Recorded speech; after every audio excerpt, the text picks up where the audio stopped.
Pay close attention. The news you're about to see is fulfilling Bible prophecy.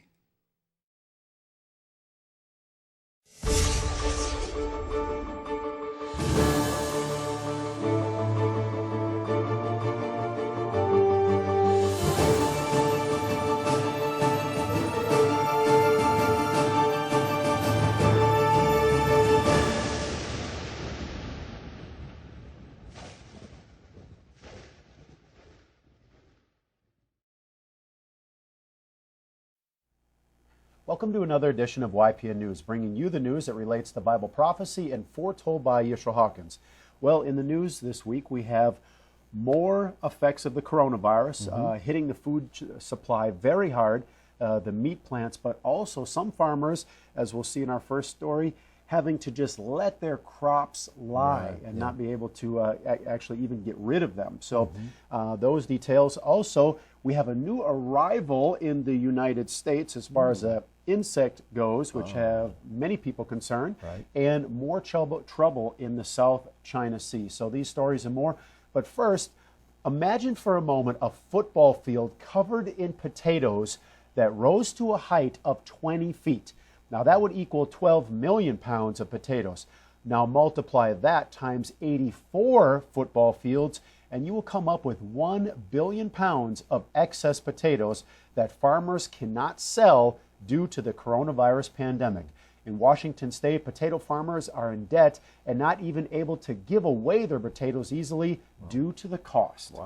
Well, MSNBC visited one farm in Othello, Washington, where they are currently storing 12 million pounds of russet potatoes, standing next to a pile of potatoes that big makes a person feel extremely small. And one can start to see how the food supply chain is starting to truly break down. Well, these potatoes would normally be sold to restaurants to be made into French fries across the globe, but especially Asian markets. But with restaurants closed around the world, these potatoes cannot be sold. Now, this farm is just one of many farms facing the same dilemma, and all those potatoes combined adds up to 1 billion pounds here in the U.S. that farmers have to house without hope of selling. Wow. Well, the reality of the potato farmers' situation is very bleak. They already take millions of dollars in loans annually, but in the end only make money in the thousands. The pandemic has brought much uncertainty to their future plans and has caused some to forego planting of their crops. Now, without selling their produce, they don't even know how they will survive. Well, of course, the farmers realize they could donate the produce that is not wanted by merchants to food banks, and they are trying to do just that, but it's also a very difficult task to accomplish.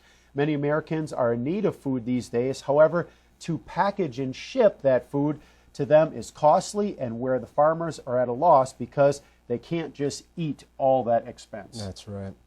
Well, the Ochoa's father and son farm in Othello, Washington, has donated about 100,000 pounds of potatoes so far. But compared to the 12 million pounds they still have, that barely makes a dent in their storehouse. Food for so many in need, but just out of reach. Clearly, the system is breaking down. As we mentioned before, very sad that so many people, are suffering with not having enough food to eat. And then you have a situation like this where they can't, it's hard for them to actually try to get rid of it all, and they still have to have the trucks to ship it and so forth. So very difficult situation when the system breaks down. Yeah, and social distancing makes it hard to even allow groups of people to come in and handle the food to try to get it on their own. So just coming up with a plan, I can see, is very frustrating. Well, the food crisis is not limited to the farms, though. Grocery giants like Costco and Kroger are now putting limits on how much meat their customers can buy. Now, with the meat processing plants shutting down all over the country due to unsafe working conditions, which have caused thousands of plant workers to come down with COVID-19, supermarkets and restaurants that have had their drive-thrus operating are having to ration. At Wendy's restaurants across the U.S., managers are asking that famous ad campaign question, where's the beef? The company issued a statement saying, some of our menu items may be temporarily limited. That includes Wendy's triple cheeseburger. Other restaurants like McDonald's have begun to look at where the demand is for products like their Big Mac and Quarter Pounder and sending it to those with highest demand, leaving others with much less than their normal share. Well, some meat processing plants that were shutting down are pushing to reopen, like the Smithfield plant in Sioux Falls, South Dakota. Now, they had over 800 cases of COVID-19 at the Sioux Falls plant, but are now open and testing their workers. Now, however, other plants are still closing, even though there is an executive order requiring them to stay open. But with COVID-19 outbreaks confirmed at 4 more facilities in Iowa alone in one day, workers are fearful and not willing to take the risk of getting sick to show up for their job. So again, another breakdown in the food system. You know, they want to open the plants, but really no workers want to come there because of the dangerous situation. That's right. The food won't process itself. Well, of course, the ripple effect of this is empty shelves in stores and restaurants alike, and the price of meat driven up to new highs. Tyson Foods has reported their pork production is down 50%, and according to analysts, wholesale prices have risen about 40%, a new trend that might only get worse as more plant workers get sick. One professor of agricultural economics at Kansas State, Glenn Tonzor, told CBS News, "I will not be surprised if during the month of May we have something around a 20% increase in meat prices in grocery stores." Which is definitely not going to help the situation with people already not working and now the increased price in food. That's right. Well, the CDC has released a new report on how the coronavirus pandemic has affected the health of meat processing plant workers as well as the meat supply itself. The survey shows over 4,900 confirmed cases of COVID-19 and 20 deaths in 115 meat and poultry plants across 19 states. Now, workers face being in tight spaces where hygiene is questionable, as well as having crowded living conditions, and many often share rides as they go to work. But the pandemic has not only affected the food supply and the essential workers who have a hand in growing and preparing it, the entire U.S. economy is taking a turn for the worse. Just 3 months ago in February, the unemployment rate was at a 50-year low of only 3.5%. But it's projected the most current numbers are now between 15 and 20%. Wow, a lot higher. Well, the National Guard has been called out to help with food distribution, seeing that 1 in 5 households report they don't have enough to eat. But many of them are hungry for something the government actually cannot supply, and that's hope. Well, stories of single parents losing their jobs and even both parents out of work is making it impossible to pay the bills, and new fears of becoming homeless are real. Many are feeling despair, wondering when or if things will ever get back to normal. As the pandemic continues, many are facing uncertain futures and truly hard times. Wow, terrible. Well, our field correspondent Larry McGee has a couple interesting stories to report on us. The first one being this new arrival in the United States, actually referred to as a murder hornet. Some call it the Japanese or the Asian hornet, and it's extremely long. It's about 2 inches long, this hornet. Very deadly. They can actually wipe out the whole colony of bees. So, Larry, just what exactly, where has these hornets arrived in the United States, and what's being done to slow the spread across the United States? There is a lot of debate about the activities taking place in the world today, germinated in large part by tons of slickly packaged misinformation being disseminated over the internet through unverified and in some cases unverifiable sources. As the propaganda and disinformation intensifies and increases with the tumultuousness of the times, there is great cause for the wise to be heavily on guard and to stick close to home. If nothing else, it is undeniably evident that we are living in historic times, and since hornets have historically driven out armies more effectively than any bow or sword, there is some curiosity brewing now in the U.S. concerning the arrival of what are being called hornets from hell.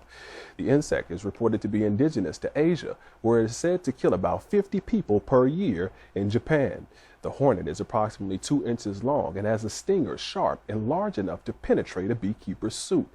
On the subject of bees, another troubling aspect of the Hornets' presence and behavior is their predatory and extremely hostile attitude towards the honeybees, who are an indescribable asset to the ecosystem. With bee populations already suffering from numerous man-made afflictions and diminishing numbers, the added burden of the hornets, who have been reported to wipe out a colony of thousands of bees within a couple hours, is creating an even greater threat to the bees' stability and peace. There is Cold War heating up between the U.S. and China as opposed to peace. The two nations are still locked in economic warfare. There have been fragile deals established between the two combatants over the last few months. The bottom line is that the two nations don't trust each other, and there are always questions concerning whether or not the other country is truly displaying the honest behavior necessary to build and maintain trust. Such is the case once more, as President Trump recently went public with doubts regarding China's compliance and sincerity in regards to stipulations outlined in Phase 1 of their recent trade deal. In response, Beijing has taken exception to the many accusations being directed its way by the present administration concerning economic matters and its culpability with respect to the coronavirus. A spokesperson for the Republic countered recently by accusing Secretary Pompeo of lying to cover up lies, and says there is not only a war brewing between humans and viruses currently, but also a war between lies and truth. For YPN News, I'm Larry McGee. Katan Jeff, back to you. Well, yeah, it's kind of a desperate situation with China, and many of their products are needed here in the United States, but Trump's not really ready to bend on the sanctions that he's placed on China. So, of course, not only is China suffering, but a lot of people and businesses here in the United States are as well. Right, and many people feel that during this time of crisis, it's across the whole globe, he shouldn't let up and just, ease back on those sanctions, but as you said, unwilling to. Benefit for all, it would be. Well, the White House is blaming China for the outbreak of the coronavirus in the U.S., saying that it was formulated in a Wuhan lab. U.S. national intelligence rejects that theory. Others say that this is the U.S.'s attempt to take the attention off of its not-so-great response in dealing with COVID-19 outbreak here at home, that in comparison to other developed countries. To add insult to injury, the U.S. also sent B-1B bombers to the region as a show of force, along with 2 more Navy ships that are set to be on their way to patrol the South China Sea.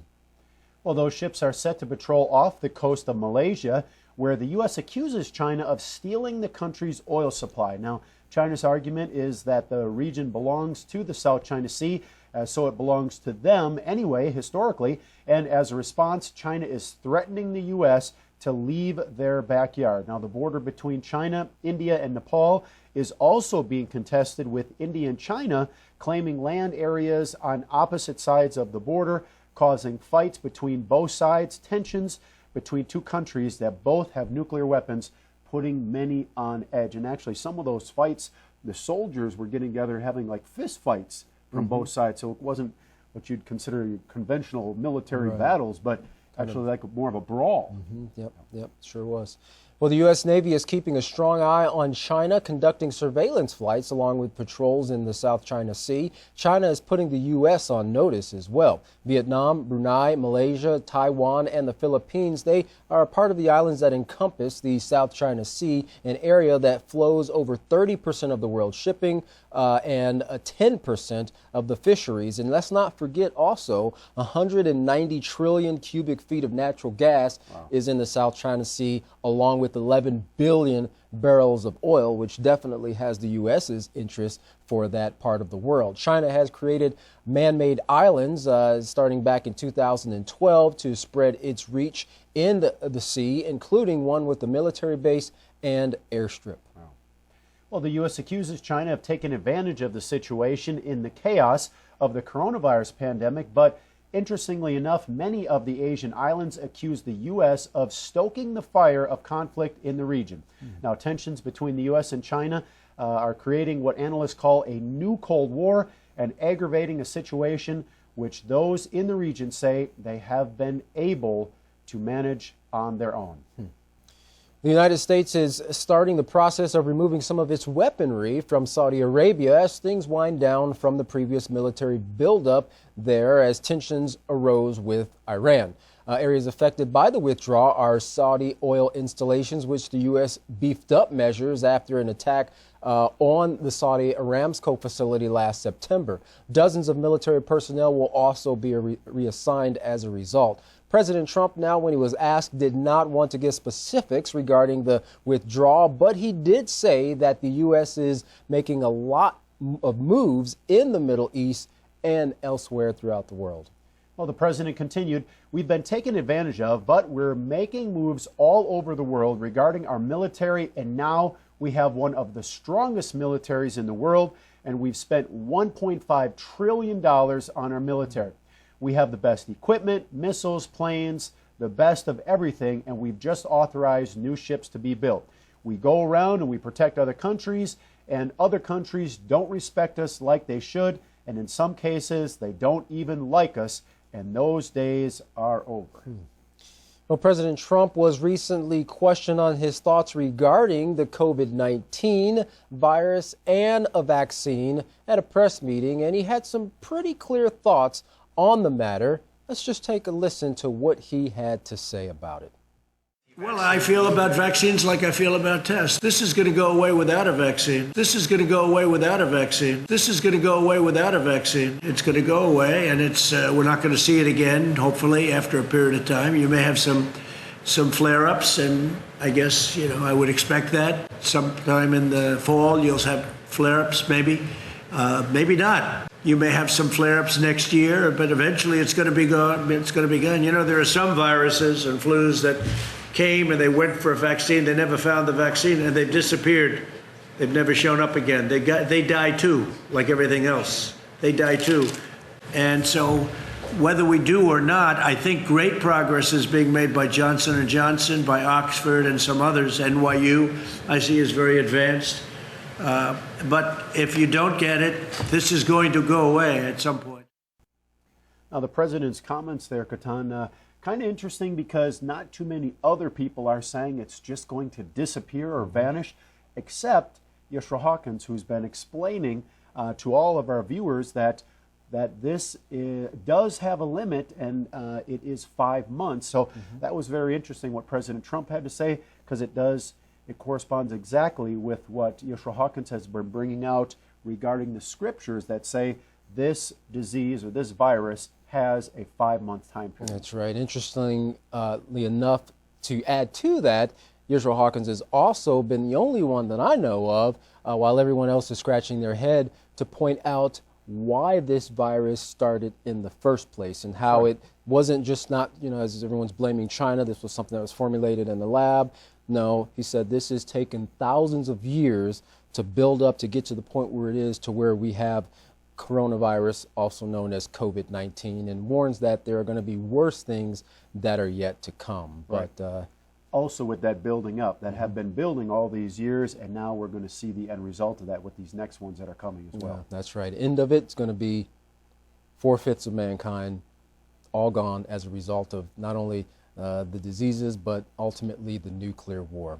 Well, if you would like to know more about what you can do, as we've said in times past, to prepare and protect yourself and secure the safety and peace of you and your family and friends, contact the House of Yahweh to find out what the scriptures show is your only protection in these dark days. And when you do, don't forget to request your free copy of the Prophetic Word magazine and the monthly newsletter. Here's how. To contact the House of Yahweh, you can write them at the House of Yahweh, P.O. Box 2498, Abilene, Texas 79604. You can call them at 1-800-613-9494. Visit them on any of their websites by going to Yahweh.com, YeshuaHawkins.com, or Yahweh'sBranch.com. You can also visit our website by going to YPNnews.com. If you'd like to email the House of Yahweh, you can do so by emailing info@Yahweh.com. For any international calls, you can call the number that's on your screen now. And once again, if you're still doing the social distancing or staying at home, don't forget to check out the Yisrael Says program by going to YisraelSays.com and the Ask Yisrael program by going to AskYisrael.com. Well, don't go anywhere. Up next, Yisrael Hawkins with some more informative, very informative, and necessary information for you and your family in this time period. For all of us here at YPN News, I'm Katan Alexander. And I'm Jeffrey Heimerman. Thank you for watching.